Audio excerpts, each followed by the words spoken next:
ഭാരതീയ സംസ്കാരത്തിന്റെ നെറ്റിത്തടത്തിൽ ചാർത്തിയ ചുവന്ന തിലകം, സിന്ദൂരം. പ്രഭാതസൂര്യന്റെ ഉദയശോഭയോടെ ഭക്തിയുടെയും വിശ്വാസത്തിന്റെയും പ്രതീകമായി നാം ഇതിനെ കാണുന്നു. എന്നാൽ വെറുമൊരു അലങ്കാരത്തിനപ്പുറം സഹസ്രാബ്ദങ്ങളുടെ പഴക്കമുള്ള ഒരു വലിയ ചരിത്ര രഹസ്യം ഈ കുങ്കുമവർണ്ണത്തിന് പിന്നിലുണ്ടെന്ന് നാം എത്ര പേർക്കറിയാം? നമ്മുടെ പുരാതന ഋഷിവര്യന്മാർ പ്രകൃതിയിൽ നിന്ന് കണ്ടെത്തിയ ഈ അത്ഭുതക്കൂട്ട് ആത്മീയതയെയും ശാസ്ത്രത്തെയും ഒരേപോലെ കൂട്ടിയിണക്കുന്നു. ഹിമാലയ സാനുക്കളിലെ തപസ്വികൾ മുതൽ സാധാരണക്കാരായ ഗൃഹനാഥന്മാർ വരെ സിന്ദൂരത്തെ ഒരു പവിത്രമായ ഊർജ്ജസ്രോതസ്സായിട്ടാണ് കരുതിപ്പോരുന്നത്. ഒരു സ്ത്രീയുടെ മംഗല്യത്തിന്റെ അടയാളം എന്നതിലുപരി അത് പ്രപഞ്ചത്തിലെ സ്ത്രീശക്തിയുടെ അഥവാ ആദിപരാശക്തിയുടെ സാന്നിധ്യത്തെയാണ് വിളിച്ചോതുന്നത്. മനുഷ്യശരീരത്തിലെ ഏഴാമത്തെ ചക്രമായ സഹസ്രാരപത്മത്തിലേക്ക് ഊർജ്ജം പ്രവഹിക്കുന്ന ആജ്ഞാചക്രത്തിനു മുകളിലായി സിന്ദൂരം ചാർത്തുമ്പോൾ അവിടെ ഒരു വലിയ ആത്മീയ പരിവർത്തനം സംഭവിക്കുന്നു. ഇത് കേവലം ഒരു ബാഹ്യമായ അടയാളമല്ല, അന്തർലീനമായ ചൈതന്യത്തെ ഉണർത്താനുള്ള ഒരു ഉപാധി കൂടിയാണ്. യുഗങ്ങൾ മാറിമറിഞ്ഞിട്ടും നാഗരികതകൾ നശിച്ചിട്ടും സിന്ദൂരമണിയുന്ന ആചാരം ഇന്നും മാറ്റമില്ലാതെ തുടരുന്നത് എന്തുകൊണ്ടാണ്? വേദകാലത്തെ യാഗാഗ്നികളിൽ നിന്നും പുരാതന ക്ഷേത്രങ്ങളിലെ പൂജാമുറികളിൽ നിന്നും വർത്തമാനകാലത്തെ ജീവിതശൈലിയിലേക്ക് ഈ പവിത്രധാര എങ്ങനെയാണ് എത്തിയത്? സിന്ദൂരത്തിന്റെ അജ്ഞാതമായ ചരിത്രത്തിലേക്കും അതിന്റെ പിന്നിലെ ഗൂഢമായ ആത്മീയാർത്ഥങ്ങളിലേക്കും നമുക്കിന്ന് ഇറങ്ങിച്ചെല്ലാം. മനസ്സിനെ ശാന്തമാക്കി ആ ചുവന്ന ബിന്ദുവിൽ നമ്മുടെ ശ്രദ്ധ കേന്ദ്രീകരിച്ച് ഭക്തിനിർഭരമായ ഈ ജ്ഞാനയാത്ര ആരംഭിക്കാം. സിന്ദൂരത്തിന്റെ ചരിത്രം തേടിയുള്ള യാത്ര നമ്മെ എത്തിക്കുന്നത് മാനവനാഗരികതയുടെ പുലർക്കാലത്തിലേക്കാണ്. ഇത് കേവലമൊരു മതപരമായ അടയാളമല്ല, ഭാരതീയ പൈതൃകം പോലെ ദൃഢമായ ഒന്നാണ്. ചരിത്രകാരന്മാരുടെ അഭിപ്രായത്തിൽ ഏകദേശം 5000 വർഷങ്ങൾക്ക് മുൻപ് സിന്ധു നദീതട നാഗരികത നിലനിന്നിരുന്ന കാലത്തുതന്നെ സിന്ദൂരം ഉപയോഗിച്ചിരുന്നു. ഹാരപ്പയിലെയും മൊഹൻജൊദാരോയിലെയും ഖനനങ്ങളിൽ നിന്ന് ലഭിച്ച സ്ത്രീരൂപങ്ങളുടെ തലമുടി വിഭജിക്കുന്ന ഭാഗത്ത് ചുവന്ന ചായം പൂശിയതിന്റെ തെളിവുകൾ ശാസ്ത്രലോകത്തെ അത്ഭുതപ്പെടുത്തിയിട്ടുണ്ട്. പ്രകൃതിയുമായി ഇണങ്ങി ജീവിച്ചിരുന്ന ആദിമ മനുഷ്യർ ഭൂമിദേവിയുടെ ചൈതന്യത്തെ തങ്ങളിൽ ആവാഹിക്കാനായിട്ടാണ് ചുവന്ന ധാതുക്കൾ ഉപയോഗിച്ചിരുന്നത്. പുരാണങ്ങളിലേക്ക് കണ്ണോടിച്ചാൽ സിന്ദൂരത്തിന് അതിശയിപ്പിക്കുന്ന കഥാപരിസരങ്ങളുണ്ട്. ദേവീഭാഗവതത്തിൽ പരാമർശിക്കുന്നതനുസരിച്ച് ആദിപരാശക്തിയായ ദുർഗാദേവി മഹിഷാസുരനെ നിഗ്രഹിച്ച ശേഷം തന്റെ വിജയത്തിന്റെ പ്രതീകമായി നെറ്റിയിൽ ചാർത്തിയ രക്തവർണ്ണമാണ് സിന്ദൂരമായി മാറിയത്.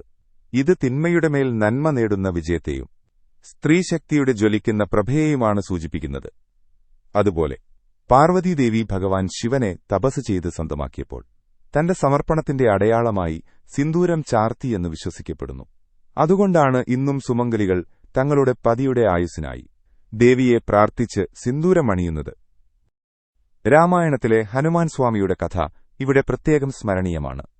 ഒരിക്കൽ സീതാദേവി തന്റെ നെറ്റിയിൽ സിന്ദൂരം ചാർത്തുന്നത് കണ്ട ഹനുമാൻ കൗതുകത്തോടെ അതിന്റെ അർത്ഥം ചോദിച്ചു. ഇത് എന്റെ പ്രഭുവായ ശ്രീരാമചന്ദ്രന്റെ ആയുസ്സും ആരോഗ്യവും വർദ്ധിപ്പിക്കാൻ വേണ്ടിയാണ് എന്ന് ദേവി പുഞ്ചിരിയോടെ മറുപടി നൽകി. തന്റെ പ്രഭുവിനോടുള്ള അചഞ്ചലമായ ഭക്തിയാൽ പ്രേരിതനായ ഹനുമാൻ ചിന്തിച്ചത്, ഇത്ര ചെറിയൊരു ബിന്ദു ഇത്രയേറെ ഗുണം ചെയ്യുമെങ്കിൽ ശരീരം മുഴുവൻ സിന്ദൂരം പൂശിയാൽ തന്റെ പ്രഭുവിന് എത്രമാത്രം മംഗളം ഭവിക്കും എന്നാണ്. ഉടൻ തന്നെ അദ്ദേഹം ശരീരം മുഴുവൻ സിന്ദൂരം പൂശി രാമസഭയിലേക്ക് ചെന്നു. ഹനുമാന്റെ ഈ നിഷ്കളങ്കമായ ഭക്തിയിൽ പ്രീതനായ ശ്രീരാമൻ സിന്ദൂരം ചാർത്തി തന്നെ വണങ്ങുന്നവർക്ക് ഹനുമാന്റെ അനുഗ്രഹം എപ്പോഴും ഉണ്ടാകുമെന്ന് അരുളി ചെയ്തു. വടക്കേ ഇന്ത്യയിലെ മിക്ക ഹനുമാൻ ക്ഷേത്രങ്ങളിലും വിഗ്രഹങ്ങളിൽ സിന്ദൂരം പൂശുന്നതിന്റെ പശ്ചാത്തലമിതാണ്. സിന്ദൂരം എന്ന വാക്കിന് സിന്ധു എന്ന വാക്കുമായി ബന്ധമുണ്ടെന്ന് പറയപ്പെടുന്നു. ജീവിതത്തിന്റെ ഒഴുക്കിനെ പോസിറ്റീവ് ഊർജ്ജത്തോടെ നയിക്കുക എന്നതാണ് ഇതിന്റെ പൊരുൾ. ശാസ്ത്രീയമായി നോക്കിയാൽ പണ്ടുകാലത്ത് സിന്ദൂരം നിർമ്മിച്ചിരുന്നത് ശുദ്ധമായ മഞ്ഞളും മറ്റു പ്രകൃതിദത്ത ധാതുക്കളും ചേർത്താണ്. ഈ മിശ്രിതം ശരീരത്തിലെ ചൂടിനെ നിയന്ത്രിക്കാനും മനസ്സിനെ ശാന്തമാക്കാനും സഹായിച്ചിരുന്നു. വിവാഹവേളയിൽ വധുവിന്റെ സീമന്തരേഖയിൽ വരൻ സിന്ദൂരം ചാർത്തുന്ന ചടങ്ങ് 2 ആത്മാക്കളുടെ ലയനമാണ്. പുരാതനകാലത്ത് യുദ്ധത്തിനു പോകുന്ന വീരന്മാർക്ക് അവരുടെ പത്നിമാർ സ്വന്തം വിരൽ മുറിച്ച് രക്തം കൊണ്ട് തിലകം ചാർത്തിക്കൊടുക്കുമായിരുന്നു. ആ രക്തതിലകത്തിന്റെ പരിഷ്കരിച്ച രൂപമാണ് പിൽക്കാലത്ത് സിന്ദൂരമായി മാറിയതെന്ന് ചരിത്രകാരന്മാർ നിരീക്ഷിക്കുന്നു. സംരക്ഷണത്തിന്റെയും ത്യാഗത്തിന്റെയും ഈ ചുവപ്പ് നിറം ഓരോ സ്ത്രീയുടെയും അന്തസ്സിന്റെയും കരുത്തിന്റെയും പ്രതീകമായി ഇന്നും നിലകൊള്ളുന്നു. സിന്ദൂരമണിയുന്നത് കേവലം ഒരു ബാഹ്യമായ ആചാരമോ സൗന്ദര്യവർദ്ധക വസ്തുവോ അല്ല. ഭാരതീയ യോഗശാസ്ത്രവും തന്ത്രവിദ്യയും അനുസരിച്ച് ഇതിന് വളരെ വലിയ ആത്മീയമാനങ്ങളുണ്ട്. നമ്മുടെ ശരീരത്തിലെ ഊർജ്ജകേന്ദ്രങ്ങളെക്കുറിച്ചും അവയുടെ പ്രവർത്തനങ്ങളെക്കുറിച്ചും കൃത്യമായ ധാരണയുണ്ടായിരുന്ന മുൻഗാമികൾ സിന്ദൂരം ചാർത്താൻ തിരഞ്ഞെടുത്ത സ്ഥാനം പോലും അതീവ പ്രാധാന്യമുള്ളതാണ്. നമ്മുടെ പുരികക്കൊടികൾക്കിടയിലുള്ള ഭാഗത്തെയാണ് ആജ്ഞാചക്രം എന്ന് വിളിക്കുന്നത്. ശരീരത്തിലെ 7 പ്രധാന ചക്രങ്ങളിൽ 6ാമത്തേതാണിത്. ഇതിനെ 3ാം കണ്ണെന്നും വിശേഷിപ്പിക്കാറുണ്ട്. പ്രപഞ്ചത്തിലെ ദിവ്യമായ ഊർജ്ജത്തെ സ്വീകരിക്കുന്ന ഒരു ആന്റിന പോലെയാണ് ഈ ഭാഗം പ്രവർത്തിക്കുന്നത്. ഈ സ്ഥാനത്ത് സിന്ദൂരം തൊടുമ്പോൾ നാം അറിയാതെ തന്നെ ആ കേന്ദ്രത്തെ ഉത്തേജിപ്പിക്കുകയാണ് ചെയ്യുന്നത്. ആത്മീയമായി നോക്കിയാൽ മനസ്സിന്റെ പിരിമുറുക്കം കുറയ്ക്കാനും ഏകാഗ്രത വർദ്ധിപ്പിക്കാനും ഈ ഉത്തേജനം സഹായിക്കുന്നു. സിന്ദൂരത്തിലെ ഘടകങ്ങൾ ആജ്ഞാചക്രത്തിലെ നാഡികളെ ശാന്തമാക്കുകയും ചിന്തകളിൽ വ്യക്തത കൊണ്ടുവരികയും ചെയ്യുന്നു. സുമംഗലികളായ സ്ത്രീകൾ നെറുകയിൽ സിന്ദൂരം ചാർത്തുമ്പോൾ അത് സഹസ്രാര ചക്രത്തിലേക്കുള്ള ഊർജ്ജപ്രവാഹത്തെ കൂടി സ്വാധീനിക്കുന്നു. ഇത് കുടുംബത്തിലെ സമാധാനവും ഐശ്വര്യവും നിലനിർത്താനുള്ള ഒരു ആത്മീയ കവചമായി പ്രവർത്തിക്കുന്നുവെന്ന് വിശ്വസിക്കപ്പെടുന്നു. എന്തുകൊണ്ടാണ് സിന്ദൂരത്തിന് ചുവപ്പ് നിറം തിരഞ്ഞെടുത്തത്? ആത്മീയതയിൽ ചുവപ്പ് നിറം ശക്തിയുടെ പ്രതീകമാണ്. ഇത് പ്രപഞ്ചത്തിലെ ചൈതന്യത്തെയും പ്രവർത്തനക്ഷമതയെയും സൂചിപ്പിക്കുന്നു. പാർവതീദേവി മംഗല്യത്തിന്റെ പ്രതീകമായി സിന്ദൂരം ചാർത്തുമ്പോൾ അത് സംരക്ഷണത്തിന്റെ ഒരു വൃത്തം തീർക്കുന്നു എന്നാണ് അർത്ഥം. ഒരു സ്ത്രീ തന്റെ നെറ്റിയിൽ സിന്ദൂരം ചാർത്തുമ്പോൾ അവൾ തന്നിലെ സ്ത്രീത്വത്തെയും ഈശ്വരീയമായ മാതൃത്വത്തെയും ആദരിക്കുകയാണ് ചെയ്യുന്നത്.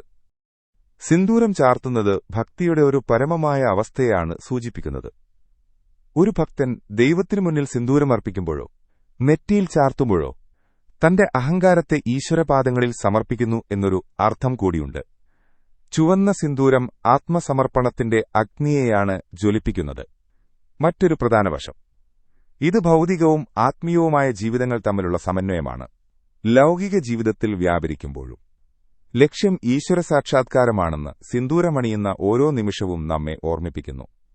ഇത് ഒരു വ്യക്തിയെ തന്റെ ധർമ്മത്തിൽ ഉറച്ചുനിൽക്കാൻ പ്രേരിപ്പിക്കുകയും ജീവിതത്തിൽ അച്ചടക്കവും പവിത്രതയും കൊണ്ടുവരികയും ചെയ്യുന്നു.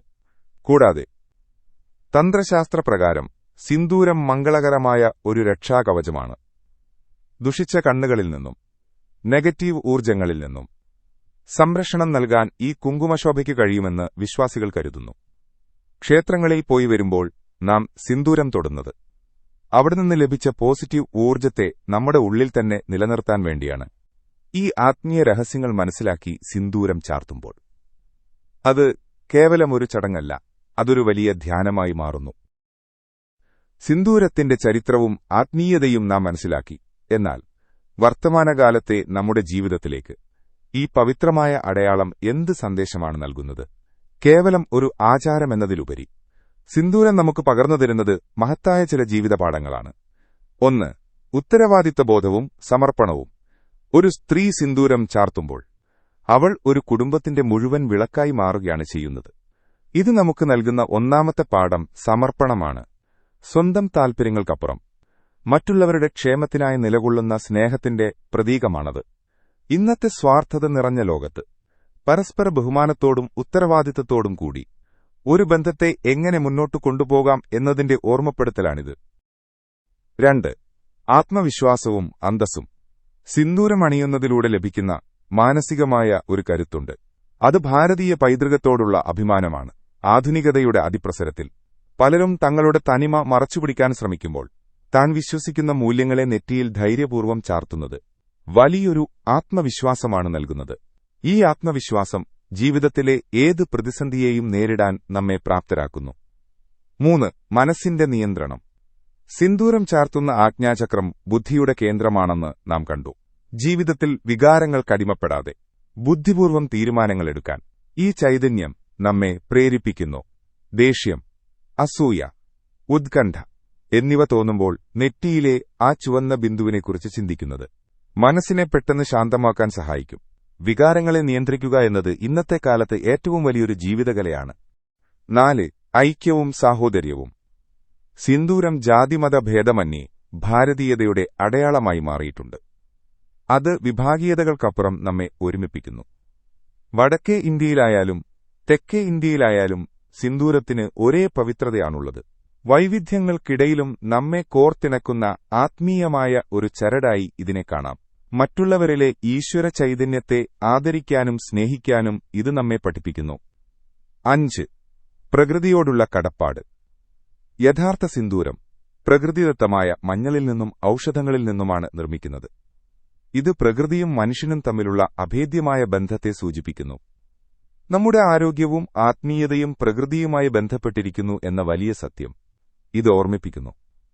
കൃത്രിമത്വത്തിന്റെ ലോകത്തുനിന്ന് പ്രകൃതിയുടെ പരിശുദ്ധിയിലേക്ക് മടങ്ങാനുള്ള ആഹ്വാനം കൂടിയാണിത്. നമ്മുടെ ജീവിതത്തിലെ ഓരോ ചെറിയ കാര്യത്തിലും വലിയ അർത്ഥങ്ങളുണ്ടെന്ന് സിന്ദൂരം നമ്മെ പഠിപ്പിക്കുന്നു. ഒരു ചെറിയ കുറി നെറ്റിയിൽ ചാർത്തുമ്പോൾ നാം അറിയാതെ തന്നെ ഒരു വലിയ സംസ്കാരത്തിന്റെ ഭാഗമാവുകയാണ്. അത് നൽകുന്ന ശാന്തിയും ധൈര്യവും നമ്മുടെ ഓരോ ദിവസത്തെയും പ്രകാശപൂർണമാക്കട്ടെ.